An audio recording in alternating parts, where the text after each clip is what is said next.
સ્વામી તારા રૂપે આજ શ્રીજી મળ્યા, પ્રમુખ સ્વામી ના રૂપે આજ શ્રીજી મળ્યા.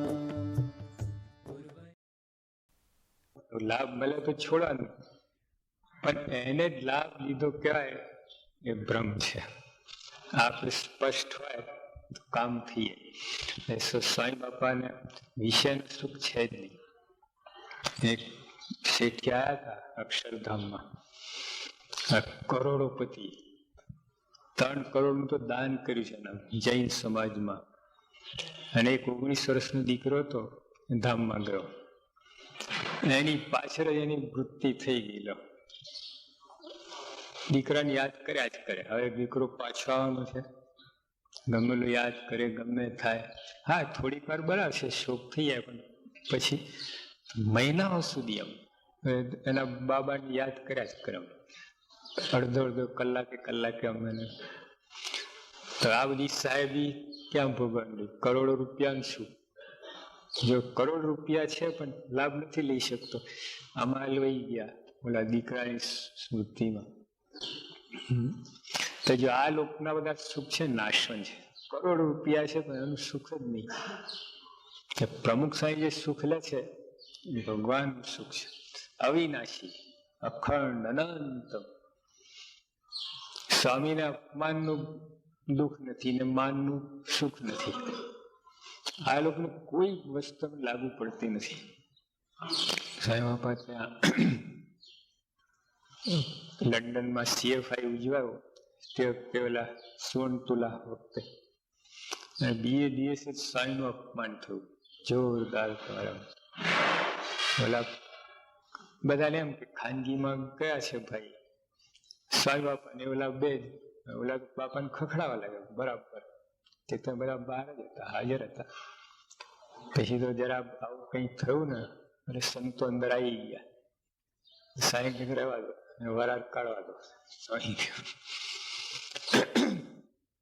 એ સંતો વાર્યા ને હરિભક્ત કહ્યું તું શું કરે છે આમ તેમ બધું. પણ જો આટલું જોરદાર અપમાન થયું તો સ્વામીને કાંઈ ખરેખર એમને બેડા એક રૂવાડું ફરક્યું નહીં બાપાનું. અને આપણે તો જરાક થઈ જાય તો દુખી થઈએ, પાણી લઈ લઈએ. હવે ગઢડા મંદિરમાં આવે બીજો અસ્થિ પાણી આવું થઈ જાય. કોઈ મંદિરમાં કઈ ધક્કો લાગે તો આવું થઈ જાય. કોઈ સંત હરિભક્ત સાથે કઈ બન્યું તો બસ અબોલા આવો, એ લાભ નથી. તો જો સ્વામી બાપાને આવું અપમાન થયું તો એનું અપમાન લાગતું નથી. પ્રમાણ આપણે ભાઈ છે મુંબઈમાં, મોટા કરોડપતિ છે. ત્યાં બાપાનું ઓપરેશન કર્યા પછી ત્યાં બાપા આરામમાં હતા. પછી ઓલા એક ભાઈ પરમાનભાઈના મિત્ર જ હતા, મોટા મિનિસ્ટર હતા. એ આ સ્વામી બાપાની તબિયત જોવા આવેલા. તબિયત જોઈને બાજુ માર્યો, ખખડાવા લાગ્યા બાપાને. હા, જોવા હવે પરમાનભાઈ આટલા મોટા એના મિત્ર કેવા હોવા જોઈએ, વિવેકી આમ. એટલે તું તબિયત જોવા તે તો ભાન રાખ. તે ખખડાવા લાગ્યો, ખૂબ ખખડાયા. સ્વામી એક શબ્દ બોલ્યા નથી.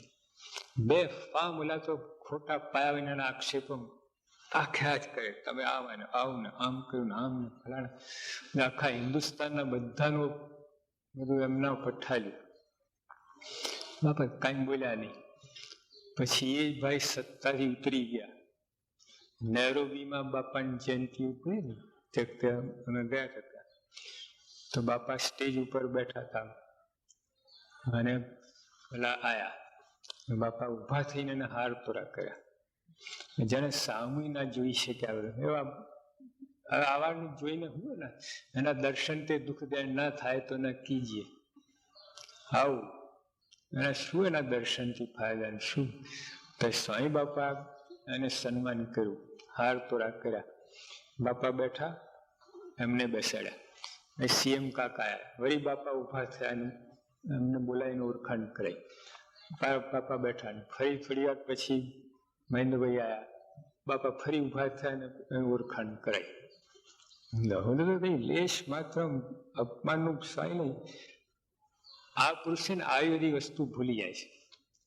સ્વયં ભૂલકણા છે, હા, મહાભૂલકણા. પણ આવ અપમાન થાય ને બધું ભૂલી જાય, મનમાં યાદ જ નથી રાખતા. ત્યારે આપણે વગર ડાયરી વગર નોટ કરે બરાબર એટલું ઘોટી ઘોટીને પાકું કર્યું હોય ને, અને લાગ આવે ત્યારે બરાબર ઊંધું વારી દઈએ.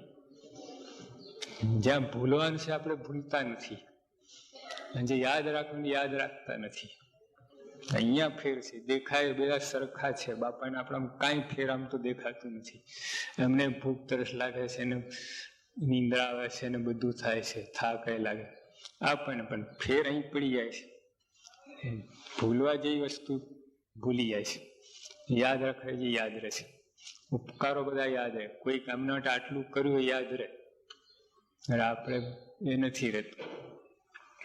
એટલે આ રીતે અપમાન થયું એનું અપમાન નથી.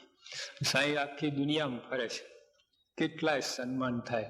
આપણે યોગી શતાબ્દી વખતે બાપાને કેટલા હાર પહેર્યા, આટલા મોટા 125 જેટલા હાર. અમે 5 જણ થાકી ગયા. તે ત્યાં છે તે ઠંડી પડી, ખબર, આખો મહિનો મને પરસેવો થયેલો નહીં. તે દિવસ હાર પહેર્યો તો પરસેવો થઈ ગયો, રેલા ઉતર્યા છે.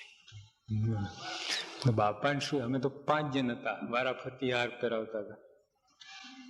બાપા તો એક એટલા હાર પહેરીને બાપા સીધા બેસી ગયા. અમે પાછળ ટપાલ વાંચવા લાગે, લખાય કઈ બન્યું જ નથી.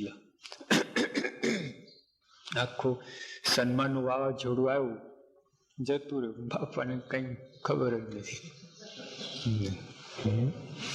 અપમાનનું વાવાઝોડું આવે એમને કઈ નજરમાં નહીં. એટલે જે એમને આ સુખ કે દુઃખ નથી, માનનું સુખ નથી, અપમાનનું દુઃખ નથી. એટલે એ જ સુખ એમને ભગવાનનું છે, ભગવાનનું સુખ લઈ રહ્યા છે. એ સુખ આપણે પણ લેતા થઈએ તો એ લાભ લીધો કહેવાય. બાકી આ બીજું બધું લાભ તો ઠીક છે બધું. એટલે આમાં આપણી દ્રષ્ટિ હવે આ 5 પ્રકાર છે લાભ લેનારાના. એક તો લાભ લઈ રહ્યા હોય છતાં એને ખબર ના હોય, બાપાની આજ્ઞા પણ વર્તે, આ કરે, પણ છેટે રહેતા હોય એટલે એને એમ લાગે કે આપણને લાભ મળતો નથી.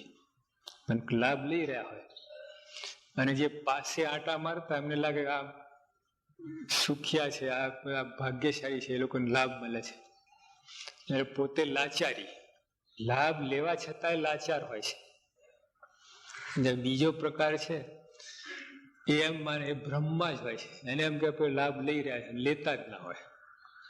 ભેગા ફરતા એટલે લાગે કે આપણે લાભ લઈ રહ્યા છે, પણ બાપાની ઈચ્છા પ્રમાણે, આજ્ઞા પ્રમાણે કંઈ કરતા જ ના હોય. સેવામાં કે જે બાપાની જે રુચિ હોય, કથા અર્થા કરવી, આ કરીએ, કાંઈ નહીં, એમને ફરતા હોય, આટા મારતા હોય. જમવા ટાણે જમી લે, હુવા ટાણે હુઈ જાય. અને બાપાને જયારે દર્શન ના દેવા ત્યારે માથું મારે દર્શન કરવા, લાગે કે લાભ લઈ રહ્યા છે. શાસ્ત્રીમાં જયારે બધા હરિભક્તો બેઠા હોય, સંતો બેઠા હોય, પછી શાસ્ત્રીની ઈચ્છા થાય કે બધા જાય જરા, તો યોગી પહેલા બહાર નીકળી જતા. બીજા શું છે, હંતાઈ રે, ખૂણે ખાંચડે આમ લાભ લે છે. સ્વાઈની ઈચ્છા ના હતા આવી રીતે. એટલે જ આ બધું આપણે જાણતા નથી.